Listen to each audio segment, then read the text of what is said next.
সখী, কেমন আছো তুমি? এত দেরি কেন করলে? মনে আছে আমরা দেবোত্থানের মেলাতে কত ঘুরে বেড়াতাম?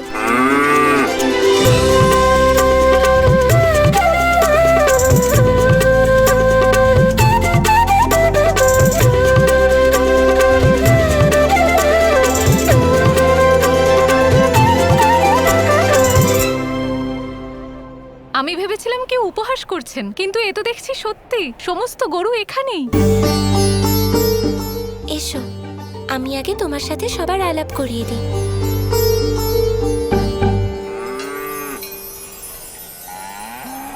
এ হলো ভওলা, সবার প্রধান।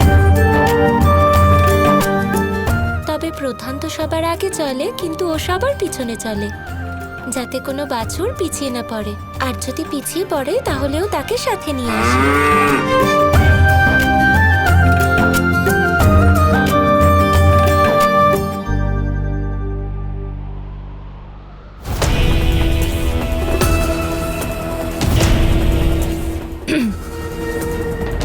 মা, আমার এরকম বলা উচিত নয়, কিন্তু আপনি দেখলেন শ্রী রাধার জন্য শ্রীকৃষ্ণ বর্ষণাকে হেঁকে গাই নিয়ে এসেছেন, যাদের মধ্যে কোনো সাংসারিক সম্পর্কই নেই। আর তাকে প্রসন্ন করার জন্য এত কিছু। আর মা, আপনি তো স্বয়ং শ্রীকৃষ্ণের স্ত্রী, আর আপনার জন্য কিছুই না।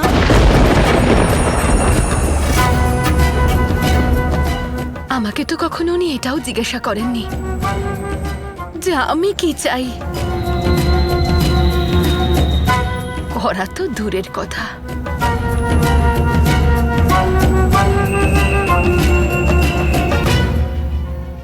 বাবা তো গরুদের মেলা বসিয়ে ফেলেছেন দ্বারকাতে। তারপর শাম্ব, কোথায় যাচ্ছ? এখান থেকে দূরে, সবার থেকে দূরে।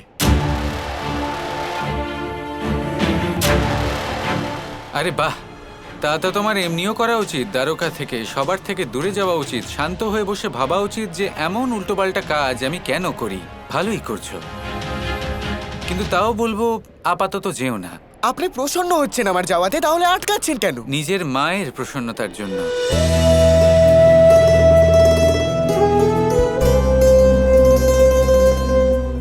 দ্বারকাবাসীগণ, আজ আমি অত্যন্ত প্রসন্ন, আর সেই জন্য এখানে উপস্থিত প্রত্যেক ব্যক্তি, দ্বারকার প্রত্যেক ব্যক্তির মনোবাঞ্ছা আমি পূর্ণ করব।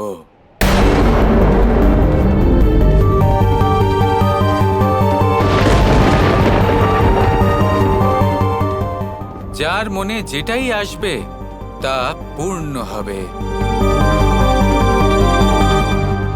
সত্যি কাকাশ্রী, আপনি আমাদের সাথে উপহাস করছেন না তো? একদম না। যখন কৃষ্ণ প্রসন্ন হতো তখন বর্ষণাতে একজন মানুষও দুঃখী থাকতেন না। কৃষ্ণ যদি কথা দেয় ও অবশ্যই পূর্ণ করবে। তাহলে প্রথম ইচ্ছা প্রকাশ আমরা করব। মনোবাসনাও একসাথে জানাবে? তোমরাও পারো। কিন্তু ইচ্ছে এই মুহূর্তে পূরণ হবে না, সেটা মনে রাখবেন। গাই হলো আমার কাছে মাতৃ সমান, ঈশ্বর সমান। সেই জন্য আগে ওনাদের পুজো হবে, আর তারপর দ্বারকাতে উৎসব হবে, আর তারপর হবে সবকিছু। কি করতে চাইছেন উনি? কি চলছে ওনার মনে? আচ্ছা, তাহলে চলো পুজোর আয়োজন করা যাক। হ্যাঁ, চলো।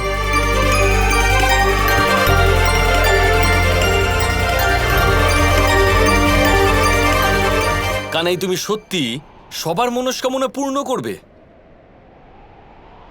তুমি কি আদৌ জানো এখানে সবাই কে কি চাইতে পারে? দাদা, সবাই যে যার নিজের স্বভাব অনুসারে কামনা করবেন। কাউকে কষ্ট বা পীড়া দিলে তার চরিত্র সামনে আসবে না। কাউকে পুরস্কৃত করলে বা সম্মানিত করলে তবেই তার চরিত্র সামনে আসবে। কাউকে কষ্ট দিলে কখনো সেটা সামনে আসে না, কিন্তু কখনো কাউকে জিজ্ঞেস করে দেখুন যে সে কি চাইছে। তখন আপনি বুঝতে পারবেন যে বাস্তবে সেই ব্যক্তির মধ্যে আসলে কি চলছে। কিন্তু এমনটা কেন করছো? এমন কেন? কারণ কোনো ব্যক্তির কামনাই হলো তার কর্মের প্রতিফলন, তার ইচ্ছে প্রচেষ্টার সূত্রপাত। যদি মানুষ অর্থ চান তাহলে তিনি লোভী, যদি খাবার চান তাহলে সে অভুক্ত, যদি তিনি আশ্রয় চান তাহলে তিনি অসহায়, যদি মহল চান তাহলে অহংকারী। আমার একটা কথা বলো, তুমি কি কোনো পণ নিয়েছো নাকি? পণ? কিসের? এই পণ যে সংসারের সমস্ত জ্ঞান তুমি আমার উপরেই বর্ষণ করবে। না, সেরম তো না, যদি কিছু তা না। না হয় তাহলে এতক্ষণে কাউকে কোনো জ্ঞান দিলে না কেন তুমি? এখনই সবাই ছিল, তখন এত জ্ঞান তুমি দিলে না। সংসারকেও দাও, শুধু আমাকে কেন দাও? সংসারকেও একটু দাও কানাই। আমি তো গীতার জ্ঞান দিয়েছিলাম, আবার কি দেব? তাহলে আরো একটা গীতার জ্ঞান দাও, কিন্তু আমাকে সোজা সরল স্পষ্ট উত্তর দাও। এমন কেন করছো? আপনাকে সরল স্পষ্ট উত্তর দিচ্ছি। যার যেমন ইচ্ছে হবে, যে যেমন কামনা করবে, তার সেই কামনাই পূর্ণ হবে। সরল স্পষ্ট উত্তর। আপনাকে এবার ভাবতে হবে যে আপনি কি কামনা করতে চান, আপনার ইচ্ছে কি। যদি এখনো তা ভেবে না থাকেন তাহলে কিন্তু আপনি বাদ পড়ে যেতে পারেন। প্রথমেই বলে দিচ্ছি, সরল স্পষ্ট কথা। ভাবুন। এবার তো মনে হচ্ছে কিছু না কিছু অবশ্যই মনস্কামনা করতে হবে। কিছু তো একটা চাইতেই হবে কানাইয়ের থেকে।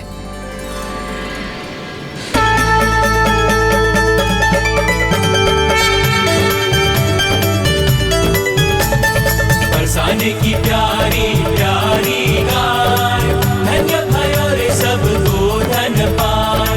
द्वारिकाधीश का द्वारिका धाम, जय हो गया जय कान्हा घनश्याम। द्वारिकाधीश का द्वारिका धाम, जय हो गया जय कान्हा घनश्याम।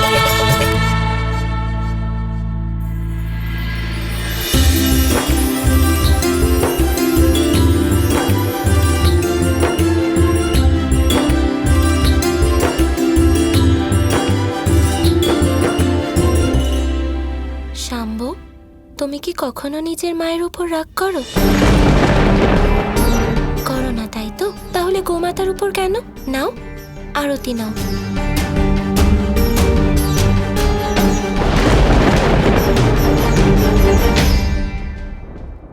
আমার সকল গাই আজ অত্যন্ত প্রসন্ন হয়েছে, সন্তুষ্ট হয়েছে। সেজন্য আজকে আমি সকলের মনোবাঞ্ছা পূর্ণ করব। আপনারা সবাই কি চান দয়া করে তা বলুন। আর্য শাম্বু, শ্রীকৃষ্ণ যেমনটা বলছেন তেমনটাই করবেন? সত্যি কি সবার মনোবাসনা পূর্ণ হবে? এসব হলো নাটক, নিজেকে শক্তিশালী দেখানোর জন্য। কোনো মানুষ কারণ মনস্কামনা কি করে পূরণ করতে পারে? আমি তো বাবার থেকে কিচ্ছু চাইবো না, নয়তো সমস্ত প্রজার সামনে আমি ছোট হয়ে যাব। আমরা একদিনের জন্য দ্বারকার রাজা হতে চাই। আর আমার ইচ্ছে হলো আমি একদিনের জন্য বাপের বাড়ি ঘুরে আসি। আমার এটাই ইচ্ছে যে আমি কৈলাসে গিয়ে মহাদেব আর মাতা পার্বতীর আশীর্বাদ নিতে পারি।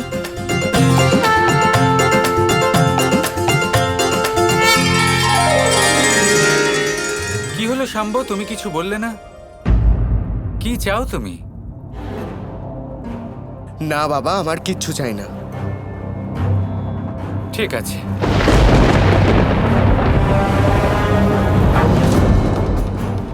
আমার তো ইচ্ছে করছে আমি বাঘ হয়ে এই সব গরুগুলোকে খেয়ে ফেলি। অবশ্যই। লক্ষণা, তুমি কিছু চাও?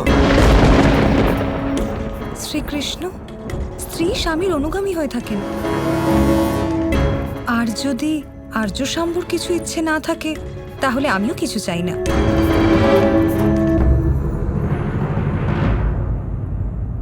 জাম্ববতী,